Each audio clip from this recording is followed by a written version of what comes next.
decision. If I ever did decide to run, I think that it's obviously something that I wouldn't be able to do if my girlfriend wasn't behind me and willing to deal with. I mean, trust me, she's seen some of the nights that come with working on a campaign, and if she's not for it, then I would absolutely not do it. She's comes first in my life, but if she was for it, I like that. Family first. Family's always first. Family's got to be first. I'm all about that. You know that. I'm all about that. I was arguing with a woman on Facebook the other day about Tom Foley or Dan Malloy, and somebody commented on the thread, and her husband or boyfriend, I'm not sure, was in lockdown at Yale, and I'm just like, you know what?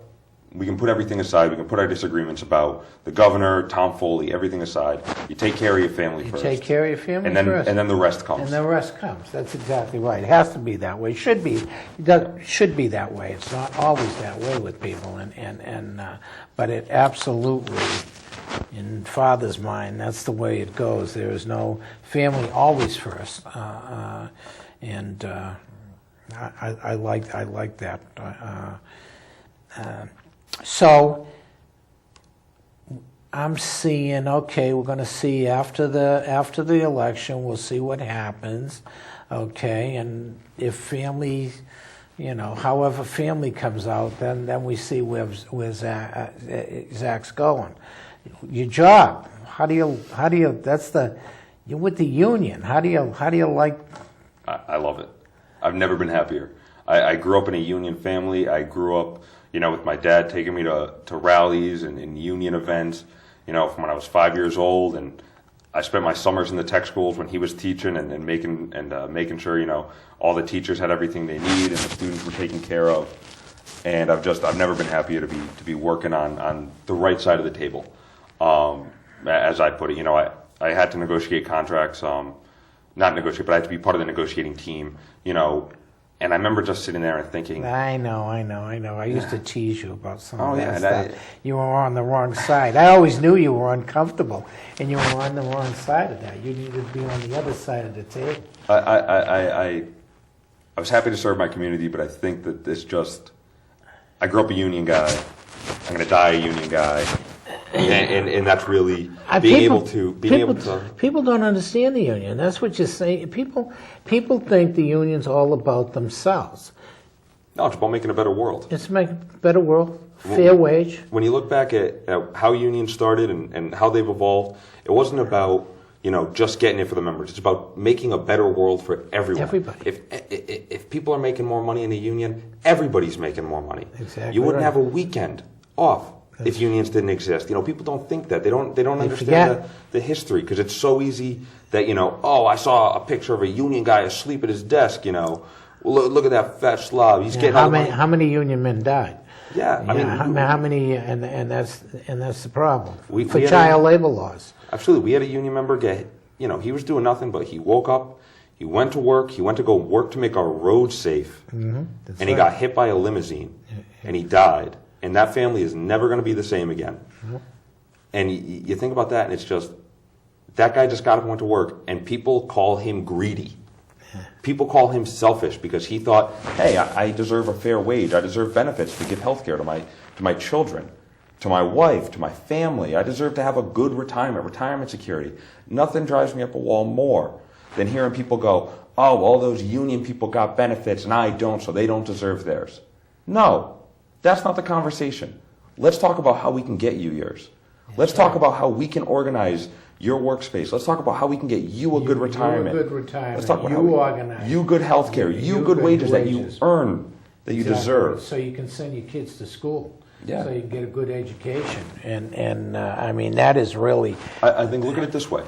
My generation, we're the first generation that's going to have a quality of life that is less than the generation preceding us. That's the first time that's happened in the United States of America. I know it. And it has completely coincided with the fact that unionization levels in this country have dropped.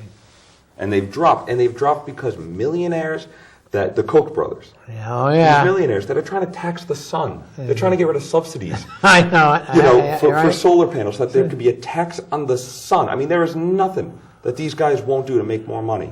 And they're going and they're dropping $30 million in Wisconsin, and look what happened there. Then they drop $30 million in Michigan. And they're trying to drop money here in Connecticut. Yeah, exactly right. And most of our people just do not understand those things, and that's the real tragedy about what goes on, or what's behind the scenes, what it means to be a businessman with that kind of greed, and coordinated together to do that and to oppress the workers all across the country, and it really is outrageous. Again, most people don't know. You got a 40-hour week because of unions. I mean, that's how you got it. You go over 40 hours, you get overtime pay. You get overtime pay. Then that's not because the boss wants to give it to you. No, that isn't because he wants to give it to you. And the labor laws that come down for all that stuff. And people forgot, or they don't know the history of what went on in all areas of the market. I mean, from making clothes, from knitting mills to truck drivers, obviously, from electrical workers and to unions carpenters. Unions aren't infallible. Oh, there's the good and the bad, like every organization. Like every organization. There are bad things that have happened in the past, and there are great things that have happened in the past. That's exactly right. But if you look at the bad things, then you look at the absolute benefits, the way that this country was fundamentally changed by a strong labor movement. Hey, Dennis Downing's out there. Is that right? There we go. He can come in. I've always liked Dennis. Yeah. But, if you look at those benefits and the way the country was fundamentally changed to give people an advantage to move into the middle class, I'll take over the bad stuff any day. Any day. It far outweighs it. Oh, again, there's no question. Down and dirty. What you say, one of the things that bothers me most, first generation did not do as well as, obviously, me. Okay? The fact of the matter is, depends on the family that you come out of. Yes. All of my children, and I got an army, all of my children are doing extremely well because of education. And that's the real reason. All of my children, except for one, is a college graduate. Youngest baby is a military officer in the Coast Guard, graduate of the academy. Now, that was because we pushed education in the family. They're going to do better than me. I do. Oh, yeah. Okay, they're going to do better than other family members. I shouldn't say me because I was a criminal, but they're going to do better than their uncle. They're going to do better than their cousins, some of their cousins, because of their education and their determination at the family level. Absolutely. I mean, I came out of a lower middle class family. I was just going to say, there's a whole bunch of other people. I came out of a lower middle class family, and I got very lucky that my parents worked hard, right? And I was able to get a good education because my dad was a teacher. I got 159 in a class once, and after I got home, I never got another 59. I never failed another class. That was no longer. That was no longer. Nope. No. See. But it's even with that upbringing. I even understand that. I was basically born on second base.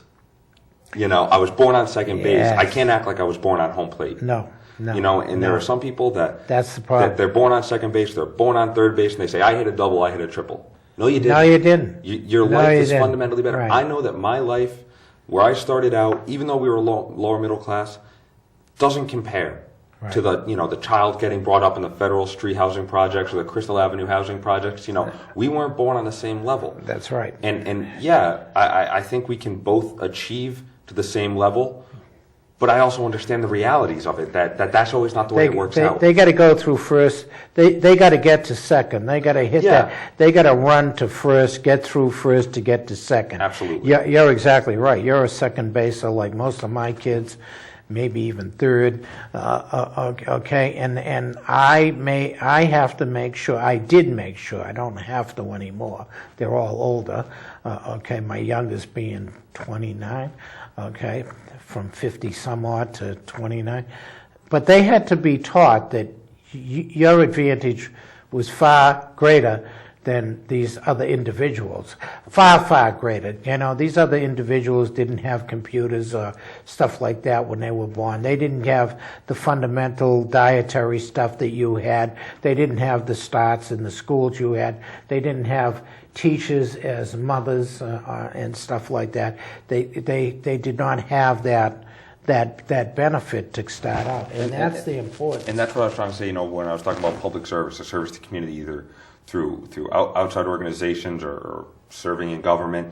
And I think that gets lost sometimes, that, you know, yeah, I can look at my upbringing and say, yeah, everyone started here, and I'm going to work out for policies like this.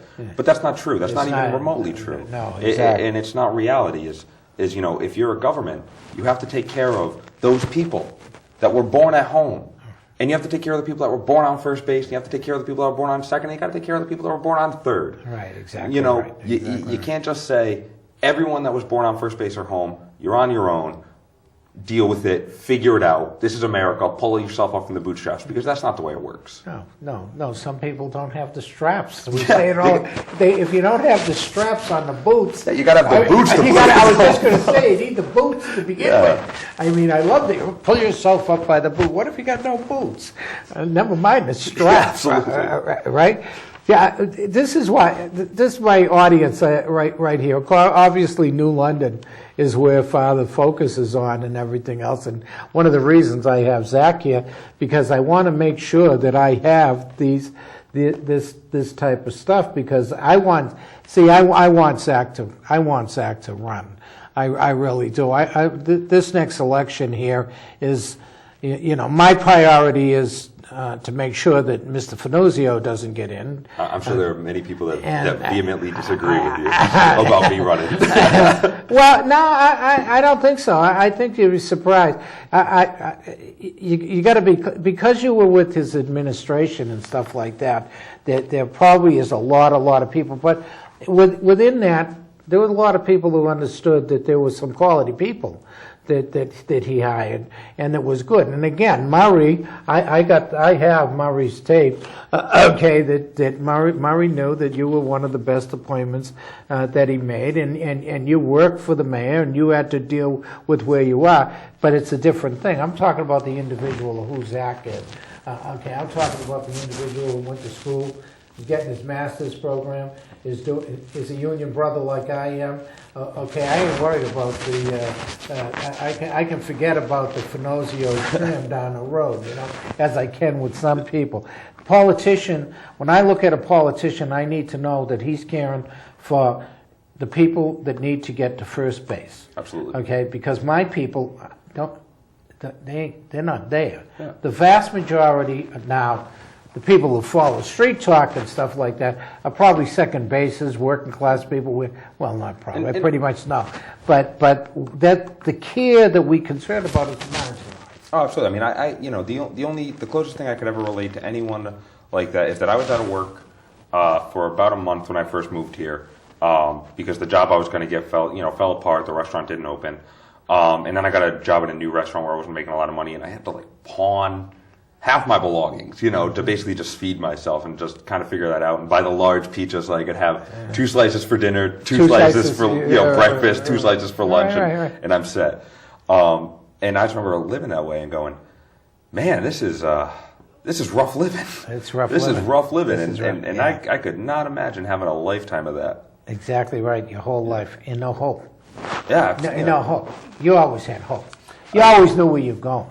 I figured I can get out of it. Yeah, exactly. Yeah, okay. I mean, I remember there's many times I've been in strange situations, but I always knew, I was going to get out of it. I wasn't going to be, it's just, and I could. I always had an option to make a phone call, hit up mommy, daddy, cousins, or whatever if I had to. So I always had a way out. But we're talking about people that have no way out. Absolutely. They got no way out and no hope. And if the government doesn't provide that hope, then they're lost. And it's not a culture of dependence. It's a culture of assistance. Assistance is what we're talking about. I like that one, Zach. Sometimes exactly right. Sometimes people need to get a rope ladder thrown to them so they can get out of the situation. Right, And if exactly. government has to throw in the rope ladder, then government should throw in the rope ladder, because sure as hell other people aren't throwing them a rope ladder. No, because other people are surviving. You know, everybody that's working out there and stuff like that, they're surviving, they're worried. I mean, I always talk about it in the voting. You know, I don't know how many people I say, oh, get everybody come down, they can come down at the hearings and sit there and stuff like that. I say, are you crazy? Have you raised, gone to work, 2 jobs, raised 2 kids, 3 kids, 4 kids, 5 kids? You think you got enough time to run down every meeting at City Hall? And no, you can't. So what do? You depend on somebody, hopefully, who's going to represent you for the way you feel. And you may not even get in touch with them all the time, because that's, you know, you say, oh, wow, what's this individual doing? Okay, that's all right, this is the issue. Just show up on voting day. Make sure you vote your conscience. Make sure you know who you're voting for. Voting, I think, is the most important. It's the most important part of America. Without voting, our democracy falls apart. You know, our representative democracy just doesn't really work that way, because if our voter turnout is as low as it currently is, we're not truly getting a representative government, and that's what we need. And I mean, I just, you know, there are people that really disagreed with me on this issue. When the mayor, and I know, you know, you have a hard time giving him any credit for anything, but he tried to get more polling locations for the city. Mm-hmm. And that was something that I felt passionate about. It was actually the first time I had been back to city council chambers since I had left office. I just avoided it. I wanted to just, you know, recover, I guess, from the 2 years. And I just saw that and went, this is so important that, you know, you look at the 1st District where I live. I'm in the 1st District in New London. I live on Star Street. Right. I'm about a 2-minute drive from Harbor School. Mm-hmm. But my polling location is all the way up in the corner of the high school. The 1st District in New London is the lowest income, the least likely to own cars, and the most population of people that work more than one job. Right. What are the odds that they are going to be able to get to the high school? Yeah, you know, exactly. So that's why I was like, let's put it in. You know, let's put it in Winthrop School. Right. Let's put it in Jennings. You know, let's someplace local. Right. Make it easy for people to vote. Jennings, wasn't it? I believe it was at. Yeah, it was at Jennings. I believe it was at Jennings or Winthrop. Winthrop. One of, and you're right. See, I believe voting should be done by the computer. Obviously, I'm for that. That anybody. I think you should be born when you're born. You're automatically registered and all that kind of stuff. And you know, that's where I am, obviously. And it was one of the things I said there, you know, because everyone was hemming and hawing about, you know, how much this is going to cost. Oh, it's going to add $30,000 or something to the elections every year. Yeah, it is. Because democracy is more important than a dollar amount. Well, exactly right.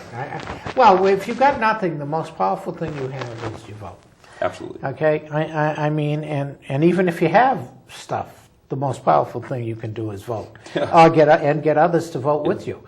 I mean that's the way we run. That's the way our country is, and stuff like that. And you know, I really, well, obviously our shows are all about that. It's about trying to get out the vote, make sure education and people know what's going on. You mentioned Dennis. Will you watch Dennis go by the window out there? I guess maybe his show's next. All right. I want Dennis to run again. You know, Dennis. Oh, I disagree with Dennis and I. Oh, as you know, we go around. But Dennis actually had my favorite line in any of the debates last year. At the debate at the Senior Center. I'm not sure if it was the lot debate or a different one, but they were talking about police staffing, which I think we do need more cops. Absolutely. I mean, I live downtown. We seriously need more police. I hear people talk all the time about how downtown's unsafe. I live downtown. I've never been accosted. One guy asked me for change like every couple of weeks, and I just either give him change or I say, "Oh, sorry, I don't have anything." That's not hurting anybody. That's not hurting me. That's not dangerous. You know, my girlfriend. My girlfriend though will walk downtown alone sometimes. You're a young individual. Yeah, and just she'll walk alone downtown, and she's fine. But what Dennis said was perfect. He said, "I don't care how many cops people think we should have. If we can't afford it, we get the cops we can afford." And I thought that was the most honest statement in a debate that I had ever seen, because I was like, that is such an unpopular opinion. But you at least said it. At least he says And it. you were honest. Oh yeah. There's no question. Well, that's why I love Dennis. He's honest. If he makes a mistake, he goes, checks his facts and everything. Absolutely. Look, we're about time. My time's almost run out. We got 3 minutes. Anything else? Well, I want to make sure I get you back and we have a heavy night or something like that. It was good. It was a good kind of night. Just wanted to go over things, see where Zach was, really check out to make sure I put you on the spot that he wasn't going to be the mayor's campaign manager. So you heard it here first, people out there making those rumors. Zach said he can't do it. I'm sure there will still be a post. Yeah, okay, and everything else like that. Zach, bless you. God bless you. I'm glad you come on. We got to do it again. And I may be even a little bit sorry for all those names I called you when you were with the. I can forgive you for the Herman Goring comment. Okay, as long as you can do that. I can forgive you. Okay, God bless. Next week, Senator Osteen. Go ahead. You can. The London Democratic Party endorsed this slogan: "Vote Democrat, vote yes." November 4th. Yeah, and not only that. Look on the issues to school. Next, God, man, I almost forgot that. There's a meeting Tuesday night, 6 o'clock. High school on the funding on the referendum. Parents need to get to that. That's at 6:30 next Tuesday. You got to go out to get to that, because if you care about the schools, you're a parent and your kids, you got to go find out the information. Got to get off the couch and get out there. Outside with that, God bless. Dominic will be back next week with me, and we'll see you later.